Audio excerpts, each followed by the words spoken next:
Hijo, ¿ya sabes si quieres ser como Saldrán? Sí, papi, yo quiero ser veterinario. ¿Cómo, papi? ¿Veterinario? ¿Y para qué quieres ser veterinario? Para cuidar a los elefantes blancos que hay en Colombia. Así nos roban la plata a todos los colombianos. ¿Sabían ustedes que para el año 2020 la estimación anual de lo que nos costó a los colombianos la pérdida de plata, la fuga de los dineros públicos del Estado que usted y yo pagamos y que los corruptos se nos llevan, tuvo la equivalencia del 17% del presupuesto de la nación? Esto quiere decir unos 503 a 505 billones de pesos aproximadamente. Es una locura, equivale a muchísimo más que la actual reforma tributaria planteada por el gobierno, 2 o 3x inclusivamente. Y la pregunta del millón es, ¿dónde se va esa plata? ¿Por qué Colombia se ha caracterizado no solamente por sus paisajes, por su fauna, por su flora, sino por la plata que se roban esos corruptos? Y es que no son corruptos únicamente de traje y cuello blanco, sino que también son corruptos, así como ustedes me ven, chaqueta con una camisa sencilla, porque la corrupción no distingue entre etnia, ni sexo, ni mucho menos aspecto físico. Debido a la degradación del mal humano que ha afectado hasta los dos contextos particulares que vivimos en nuestra amada Colombia, no hay solución. La pregunta para esto es, ¿cómo lo haremos entonces? Una parte cree que no hay solución y otra parte cree que sí lo habrá. El día de hoy indagaremos en un caso que me pareció muy curioso porque justamente ocurre con aquellos que son los garantes de procurar que no haya corrupción en el país. Sí, este caso me refiero de que estamos hablando de un elefante blanco ocurrido nada más y nada menos que en la sede principal de la Policía Metropolitana de Bogotá, una sede que estuvo planificada hace más de 3 y 4 administraciones locales para agrupar a todas las instituciones más importantes y a los grupos operativos de nuestras Fuerzas Armadas colombianas, identificadas como la Policía Nacional. Y bueno, ¿qué ocurrió? Quédense aquí, por aquí se los contaremos. Es común encontrar en el país en Bogotá obras consideradas elefantes blancos, edificaciones con inversión pública que quedan a medias y olvidadas en las ciudades y los municipios. En Bogotá, la más insigne de estas obras, por su tamaño, inversión y tiempo de construcción, es la inacabable sede del nuevo comando de la Policía Metropolitana. El proyecto constructivo inició su camino accidentado el 13 de diciembre del año 2010, bajo la administración del entonces alcalde Samuel Moreno, hoy condenado por el carrusel de la contratación en la misma ciudad, y se programó su aparente entrega para el año 2012. Pero pocos días antes de la supuesta culminación, la obra fue suspendida cuando apenas era un esqueleto de hormigón gigantesco en la carrera 53 con calle 22. Durante los siguientes 4 años, es decir, de 2012 a 2016, hubo cerca de 20 suspensiones sucesivas al contrato que parecía no tener fin. Solo en diciembre de 2007, la administración de Peñalosa declaró el incumplimiento del contrato de la empresa Castel Carnel S.A., es decir, luego de 7 años del inicio de la obra. Aplicadas las cláusulas penales y una multa al constructor por más de 5.000 millones, a finales de 2018, el entonces alcalde Enrique Peñalosa anunciaba que la obra iba a estar lista en 2020. Su valor inicial era cercano a los 40.000 millones de pesos, pero el contrato firmado a finales de 2018 indicaba una inversión de 127.000 millones de pesos. Comenzó en 2020 y también comenzó una nueva alcaldía de Bogotá.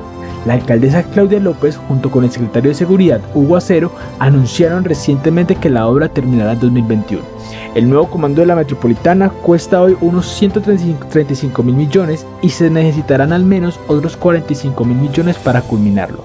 Desde que se inició, ha cuadruplicado sus costos. De ese proyecto, sin embargo, solo queda una condena contra quien se supone sería el constructor, que además del anuncio de imputación de cargos a este mismo, se le incurrieron en aspectos judiciales al exdirector del Fondo de Vigilancia de Bogotá. El jueves 23 de marzo del año 2021, el caso se reactivó y se conoció la que sería la primera condena por este escándalo de corrupción que dejó a la ciudad con las ganas de estrenar una sede para la policía de Bogotá. El condenado es el representante legal de la firma encargada de la construcción, quien tendrá que pagar una pena de 8 años y 3 meses de prisión por el delito de peculado por apropiación, además de una inhabilidad por mismo periodo para contratar con el Estado. El asunto es que para terminar la sede de la Metropolitana se necesitarán al menos 50.000 millones de pesos como adición presupuestal, según advirtió la Contraloría de Bogotá. Con esa inyección de capital, la sede, que arrancó en 43.000 millones de pesos, terminará costando más de 90.000. Ahora, Este año, al año 2023, y tras más de una década del inicio de su construcción, la alcaldía de Bogotá entregó la nueva sede del Comando de la Policía Metropolitana de la ciudad, ubicada en el sector de Salitre, en el occidente de la capital del país. Sobre el año 2022 y finalizando, tuvo una inversión total que asciende a los 175.538 millones, tratándose de los proyectos más grandes de infraestructura de seguridad de Bogotá. Con este se espera entonces potenciar las capacidades operativas y administrativas de la policía, así como mejorar las condiciones de trabajo de los más de 17.000 policías de la ciudad. Una auténtica locura, la verdad, y es locura porque cada vez que ustedes eligen un gobernante, cada vez que ustedes dan pie con bola, como dice por acá mi abuela, como dicen algunos familiares, permiten de que una persona como estas sea capaz de no solamente hacerse de la plata que está produciendo, la que paga este, y sucesivamente, porque ¿qué es el Estado? En su función de recaudo es simplemente una entidad que sustrae, no de manera voluntaria, porque los impuestos nunca son voluntarios, a los individuos una parte de su sustento y decide este individuo dónde los va a ejecutar, a merced, a dedo, a conveniencia. Y es lo que de hecho vimos en este momento en la sede de la policía. Por esa razón quiero proponer dos soluciones viables para acabar con esta consideración, entendiendo de que la corrupción es un mal que aqueja a la esencia del ser humano en su más profunda demostración. La corrupción colombiana no solamente es lo que le pertenezca a una clase social, es que se fundó sobre esta clase social la sociedad colombiana. La sociedad colombiana no es una sociedad que ha estado luchando con la corrupción, es que ella en sí misma es corrupta bajo su propio tejido social. Entendiendo todo esto como depravación del hombre, la primera es, número uno, entender de que debe haber una agrupación entre el sector público y privado. ¿Qué pasa? La plata del sector público es propensa a perderse por el simple hecho de que hay una diferencia muy grande entre empresas públicas y privadas. Las empresas públicas, como lo veíamos en el ejemplo del muñequito, tienen un recaudo casi que ilimitado, porque casi que ilimitados son los recursos en su gran mayoría que pueden generar sus habitantes. Digo ilimitado entre comillas porque entiendo que no falta el que diga que tenemos recursos limitados, cosa que yo comparto. Pero por favor no se desvíen, quiero centrarme en la parte económica fundamentalmente. El Estado siempre va a recaudar y la ciudadanía siempre va a pagar. Por tanto, que el Estado se quiebre, ¿a quién le interesa? Que un presidente pierda 25 billones de pesos en una reforma tributaria para conseguir votos y adeptos, ¿a quién le interesa? Él va a cumplir su plan de gobierno. Los que vamos a llevar del bulto vamos a ser tú y yo. Porque si una empresa pública se quiebra, no afecta a nadie porque se va a levantar a través de reformas tributarias, a través de diferentes mecanismos de recaudo de impuestos, a través de financiación de grupos al margen de la ley inclusivamente, o a través de los bancos mundiales, como pasa en el caso de la Argentina con los Kirchner, por ejemplo. Tienen al país en la bancarrota, pero a ellos no les importa porque imprimen, y el pueblo inflado, y la gente sin comer, sin hacer absolutamente nada. Por tanto, esa propuesta tiene que tener un articulado donde sea el sector privado, que es la segunda empresa, que sí le cuesta la papita, que sabe que si pierde la plata se quiebra, la que tenga la oportunidad de ser el principal inversor sobre las mayores obras públicas del país. Esto va a generar un balance. Mi propuesta es un 80-20, donde el 80 lo ponga el sector privado y el 20 el sector público, para que el sector público no únicamente tenga una función de veeduría sobre la ejecución real de esos contratos y el sector privado tenga toda la capacidad para desarrollarlos. Solución número 2. Se requiere de manera directa que el Estado sea un Estado austero que mira de manera objetiva dónde van a invertir sus recursos. No nos sirve un Estado que quiera hacer muchas obras y quiera lograr un impacto solo para generar más burocracia, solo para generar más Estado y que no genere un impacto real en la ciudadanía. Por tanto, las obras que destina el Estado deben estar en primer lugar apuntadas a generar una solvencia económica en el país. Porque la verdad, amor, no se vive, se requiere la papita para vivir todo el tiempo, es necesario.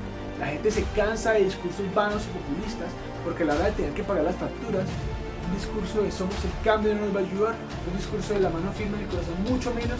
Aquí se requiere para todos los sectores que impriman políticas adecuadas a través de la ejecución de las obras públicas que les permitan a los individuos que ellos gobiernan, o más bien a los que les sirven, proyectos rentables, proyectos que les permitan consolidar a los tejidos y a las ciudadanías colombianas una oportunidad para mejorar sus vidas, porque el progreso se puede lograr, pero no con la corrupción que en este momento nos tiene hasta aquí, hasta el cuello, que es culpable de que se pierda casi el 20% del presupuesto anual del Estado colombiano, que equivalen, como les dije al inicio del video, 503 billones de pesos. Entiendo que esto apenas está arrancando y entiendo también de que estas palabras deben ser llevadas a la acción. Por tanto, eso es un llamado para que también todos aquellos políticos hoy sepan en primer lugar que uno, tienen a Dios como testigo y que independientemente que si burlan la justicia local, que también es vendida, y hay que decirlo en muchísimos aspectos, jamás burlarán la justicia divina, que será la encargada de aplicar todo el peso de su ley, bajo las consecuencias y los actos del ser humano. En segundo lugar, han sido elegidos por el pueblo. Correspondan al pueblo con lo que necesita. Correspondan a la ciudadanía con lo que desean. No piensen que solamente la voz es la voz de Dios, porque el pueblo es manipulable, el pueblo es bandeable y se mueve según sus propios afectos y emociones. Denle justamente lo que necesita. Un Estado austero que entienda su necesidad y que sobre todas las cosas preserve los principios que han regido nuestra sociedad occidental a lo largo de los siglos y que no permitan que se quieren, como en este momento estamos, al borde del colapso. Mi nombre es Nicolás David, fuerza, y recuerden que somos la resistencia.